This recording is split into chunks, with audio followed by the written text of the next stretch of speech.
Hey guys, as promised, here is my first segment entitled Why I Like Something. As I explained in my update videos, I intend to give a little more personal information about a particular game and share with you my fondness of it. I might be a bit late for this, but since most of us are still a bit hungover from Halloween, I'll just be talking about why I like Corpse Party. But before I get to Corpse Party, I simply have to talk about my love for the horror genre. As any kid, I was afraid of scary things. If I so much as caught a glimpse of a scary movie on TV, I'd change the channel right away.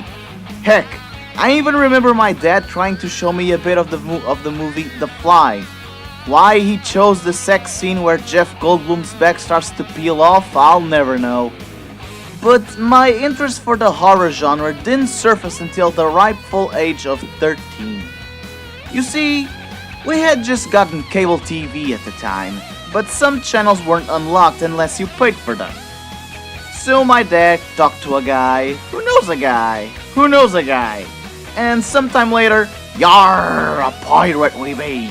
So whenever I had a lazy afternoon ahead of me and no parents around the house, I'd like to fiddle around with the cable channels. Needless to say that my 13-year-old mind enjoyed the wonderful sights of the Playboy channel. But I also liked spending time watching old movies on what we called the Hollywood channel. It was there that I was introduced to the Child's Play franchise. I really enjoyed the first movie. After going through my Matrix phase, most movies started to look bland and less exciting and interesting in comparison. I was genuinely impressed that a movie so old and so different from what I was used to see made me feel so alive. After that, I never missed a chance to look at other horror movies. I even went out of my way and spent money out of my own pocket to buy some of these. Halloween, Nightmare on Elm Street, 1988's The Blob, Scream, Dawn of the Dead, John Carpenter's The Thing, the Alien franchise, and my absolute favorite horror movie of all time, Evil Dead 2. So many good memories of frights and delights. And although I'm not nearly as much as a movie lover as I was back then, horror is always the genre to bring me back to cinemas. And right now is the time where we transition to horror in video games. Quite honestly, I never got accustomed to horror in video games. Not to mention that if a certain scene were to happen in a horror flick, I would most probably react with a yawn or just drool over. But if that same scene were to happen in a video game, I'd flip my shit and nearly have a heart attack. That's mostly why I could never get into titles like Silent Hill, or Alone in the Dark, or Siren Blood Curse, or whatever other games there were. Honestly, I don't know why this is so. But I think that now that I've played Corpse Party, I can finally get my hands dirty and start playing horror games by myself. But what's so special about this game? What does Corpse Party have that makes it so special, you may be wondering? And my best answer to that is because it's Japanese. Now. Hear me out, please. Please, don't judge me quite yet. I am no Japanophile. I may like anime. I may like some Japanese metal and rock bands. I may have a great deal of interest for their mythology and culture. But I am not, I repeat, I am not obsessed with Japan. I mean, we all know that the Japs are a pretty weird lot. Don't get me wrong, I like them, but they're still pretty dang weird. But after I tackled Japanese horror stories and their horror cinema, I can say with total certainty that they perfected the art of horror. In many ways, classic Japanese horror is much, purer than our Western horror stories. For movies, think of stuff like The Ring or The Grudge. For games, think of Clock Tower or Haunting Grounds. These are all about inescapable death, and all you can do is struggle in vain to survive and pray that the next door you open isn't your last. And Japanese people are seemingly proud of this, as they should be. They hold great pride for their folklore and their ghostly tales, and rightly so in my opinion. I'm not one to advocate for conservatism, but in the case of horror, I'd say we need it. Just look at what Hollywood and the film industry has done to some of our most precious protagonists and villains of Western myth. Vampires now suck dick instead of sucking blood, werewolves are now just overgrown mutts, and zombies are becoming increasingly as bland as a new Britney Spears album. And I'm well aware that the Japanese have also bastardized some of these figures with movies like Vampire Girl vs. Frankenstein Girl, but they are bastardizing Western myth and Western figures, Western ideas and culture, not their own. When it comes to their own stuff of nightmares, they are freaking adamant about how they treat it and how they approach it. Japanese horror is much more psychological and unpredictable than our standard of visual and jump scare type of doing things. Anticipation always lingers in the air with Japanese horror tales. You know something horrible is always lurking nearby, but you have no idea when or where it will strike. And when nothing happens for an extended period of time, your anxiety levels grow until you reach the point where you begin to think that you're actually out of the woods. And then, BAM! That's when they get you. And that is exactly what happens in Corpse Party. It takes you completely by surprise. Every single element in this game contributes to the terror and horror.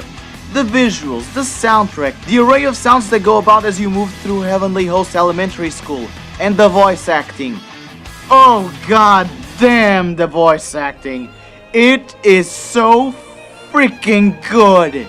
It is so good it will make you weep. I am ecstatic. I am so glad that Xseed decided not to dub this game. So much of its authenticity would have been lost in the process.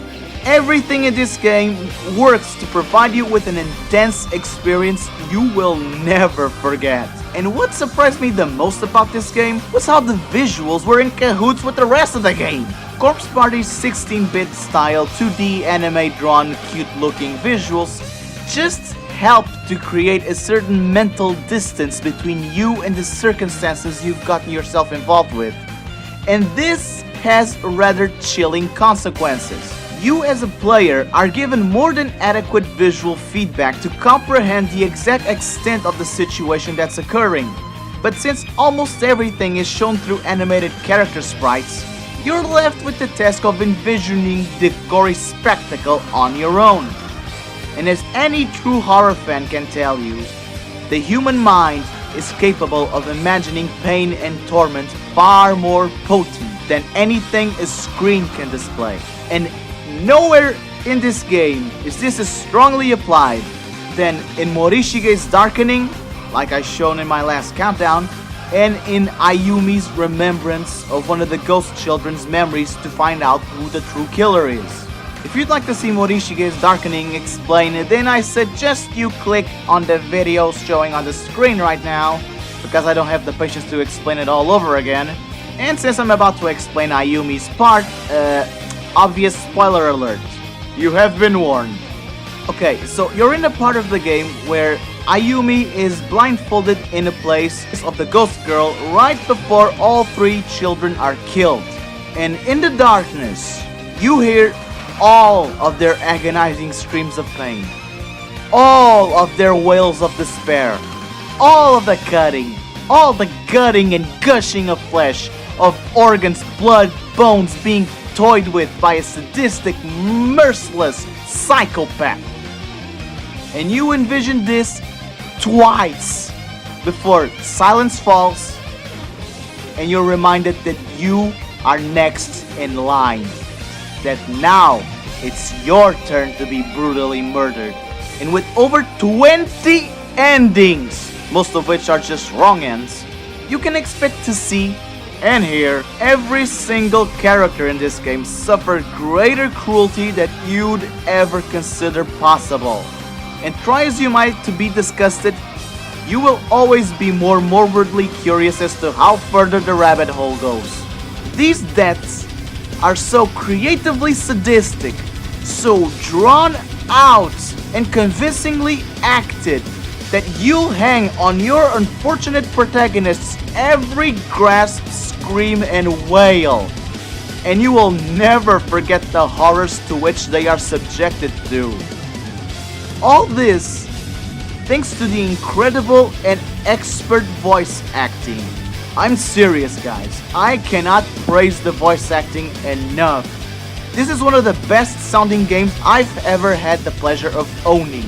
You wanna know why I love this game so much? Because it makes me feel like when I saw all of those horror movies I listed ways back for the very first time. It's so exciting, it's so unpredictable, so well written. I seriously just can't stop saying good things about this game, because in my eyes it only has good things to offer. Okay guys, I think this is more than enough for the first episode of this. I sincerely hope you guys like this, since, you know, I am planning on making more of these. This has been That Rusty Gamer, aka the Red Eye Hound. I hope you're having a good day, and signing out!